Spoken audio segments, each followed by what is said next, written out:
Burn it down.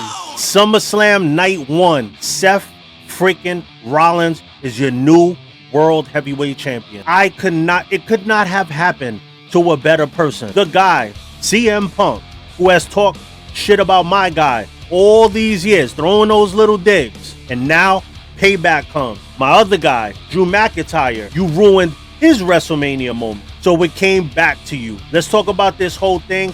If you're a CM Punk fan, my condolences. It was not a good night for you. But listen, I really enjoyed this SummerSlam. If any other YouTuber says it was trash, they are clickbaiting like crazy. We're going to keep it real here. I'm So's the Ghost. This is Ghost World Order. Let's break this whole thing down, the whole entire Night 1. Let me know what you thought about it too.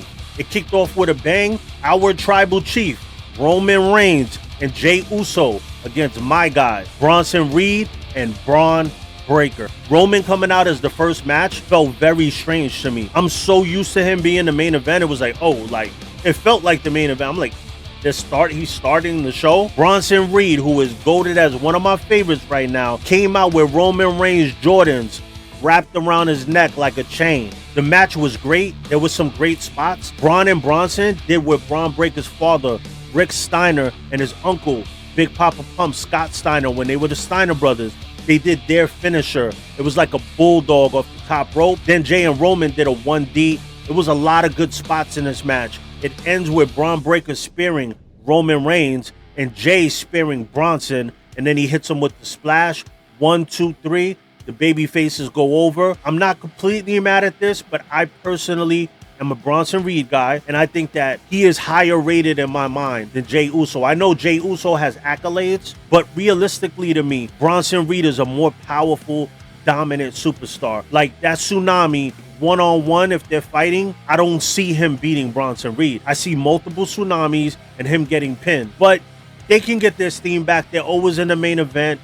It's all right to, have the crowd feel good, because the ending, they weren't going to feel too good. They actually popped more for him than CM Punk, if we're keeping it real. Like, the whole crowd was singing the song. But Roman and Jey go over. Bronson still got them Jays. So who's the real winner? Then we have Rocky and Roxy versus Alexa and Charlotte. I feel like Roxy makes these matches more exciting. I don't know if it's because she's exciting to look at, but hey, the New York crowd was hot for Charlotte. Alexa hit Charlotte by accident, punched her in the face. Then there was a spot where Charlotte looked like she was going to big boot Alexa to hit her back. And instead, she hits Raquel. Alexa hits Sister Abigail on Roxy. And Alexa and Charlotte are your new women's champs. I wanted Rocky and Roxy to win. Those are my girls. But hey, they can come back. It could be a rivalry. I think that they shouldn't have Alexa and Charlotte just dominate these titles. They should hotshot it between these two, because Rocky and Roxy need this. Alexa and Charlotte are former women's champions. So the tag team titles are not really like, I know they want Charlotte to be decorated because she's one of the top, women's stars. And I love that for her.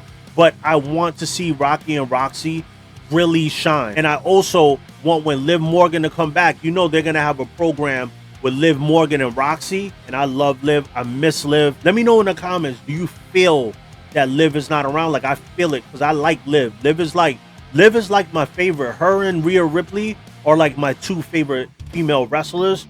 Charlotte was for a lot of years, but when she stole Dom and they did that whole thing, that was like the funnest part of Raw for a while. But what I want is Rocky and Roxy to stay solid. And when Liv comes back, Liv is going to beef with Roxy. And I want Raquel to shock everybody and they beat up Liv badly. And then they have a program. I want Rocky and Roxy to be like Shawn Michaels and Kevin Nash. I don't want to say that they're on that level. Obviously not. But like that shorter and taller comparison, I think that there's money there with them. That's why I want them to be built up. We need to build up new stars. Charlotte is older. She's going to be gone soon. Alexa had kids. She was gone for a while. I don't know how old she is. She's not old, but how long is she really going to be around? Rocky and Roxy are the future. Let's build them up. Let's not just squash them down and break them up. Then we had a match that should not have been on the card. Karrion Kross versus Sami Zayn. I don't know what the issue is with Karrion Kross, but Scarlett tries to hand him a pipe. He has to cheat to beat Sammy Hogan. Let's call it what it is, Sammy Hogan, because nobody could beat him without tape ribs. Like when he's healthy, nobody could beat him. I don't know what it is about this dude, but they just will not put Kross over. So Sami hits him with a Helluva kick, 1, 2, 3. Once again, I don't know, man. I think that he's going to get released or something. I don't see, like, what else are they going to do with him? I would like him to go with Drew and start a faction. I'm telling you, I did a video really breaking it down. Check it out. Them two together, man, like, there's money in Kross. But one thing I do have to say, I'm a Kross fan, but his in-ring, it needs work. It is kind of boring. And Triple H usually likes that type of stuff, but for some reason, I even see it that his moveset is, I don't know. And he's a Brazilian Jiu-Jitsu guy.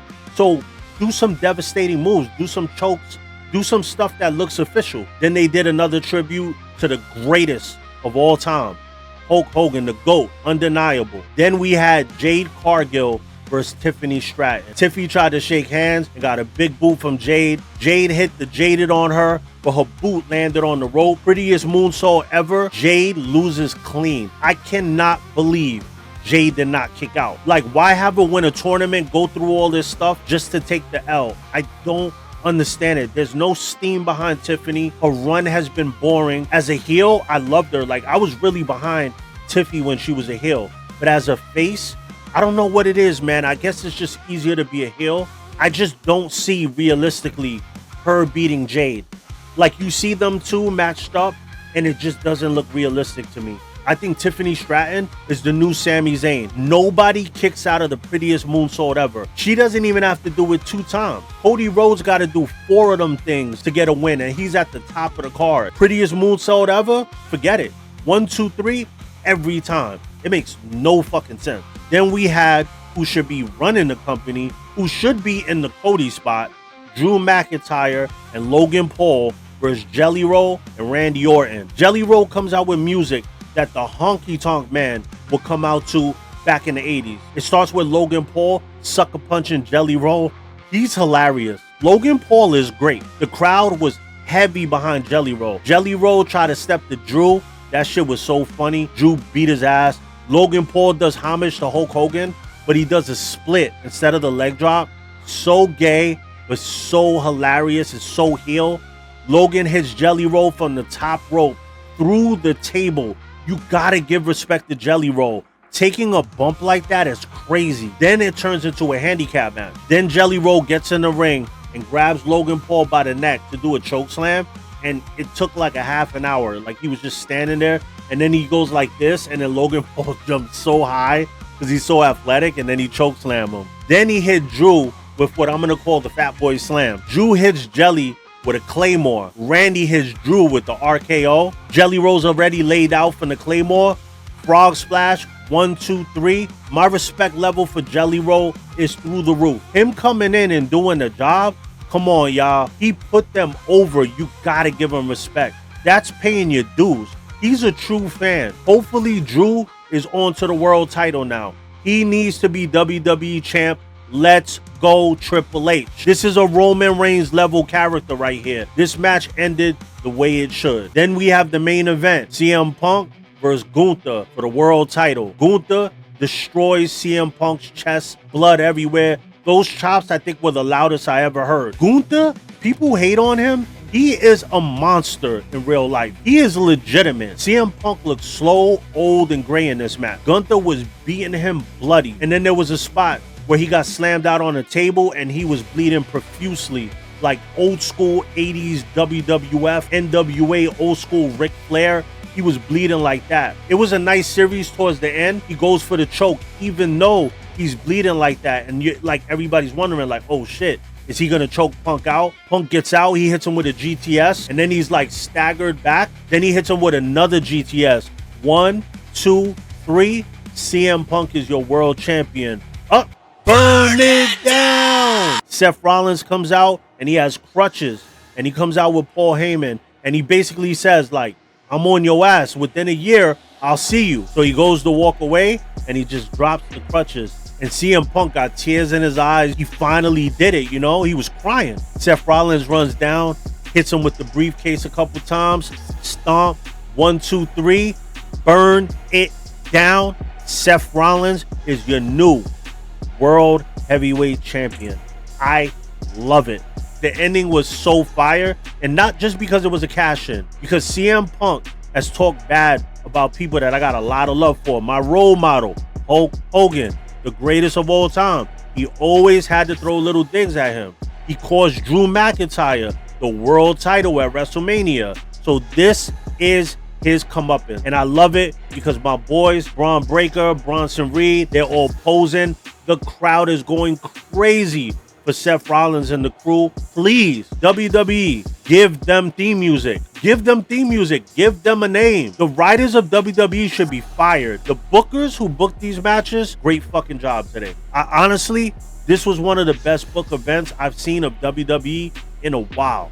It was very enjoyable. The matches felt big, you know? I guess because it's such a big stadium, MetLife.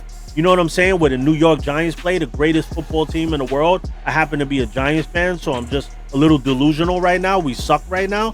But I'm a diehard Giants fan. They were in MetLife, so Seth Rollins did me that favor and not let CM Punk go over in my town after all the stuff that he said about Drew. I did not like that shit, CM Punk. So you eat that L. Let me know what you thought about this event in the comments. Don't forget to hit that subscribe button. We are coming with the Raw. No bullshit. If an event is fire, I'm going to say it's fire. These dudes, if they're jumping on YouTube saying that it's trash, they're fucking lying. Straight up and down. This event, if they're saying that about this event, I already proved it on one of my shorts. I did one episode and I said Monday Night Raw was trash. It got 121k views. I just started this channel. I did one saying Raw was shocking. It got 5,000 views. So if you say something bad, you get more views. So they're doing it for money. I don't got to do that. I already have a main channel, Demons Road. It's a biker channel. Over 800,000 subscribers. I get my money like that. This right here, Ghost World Order, is my passion. I love wrestling. This is what I'm doing for fun right here. This is where I get to vent, and we'll build this community up, and then we could all talk, go live, and do some fun stuff. Thank you for tuning in. I'm Sos the Ghost. Once again, this is Ghost World Order. Like, subscribe, and comment. And oh yeah, we ghosting, baby. We run the night. We run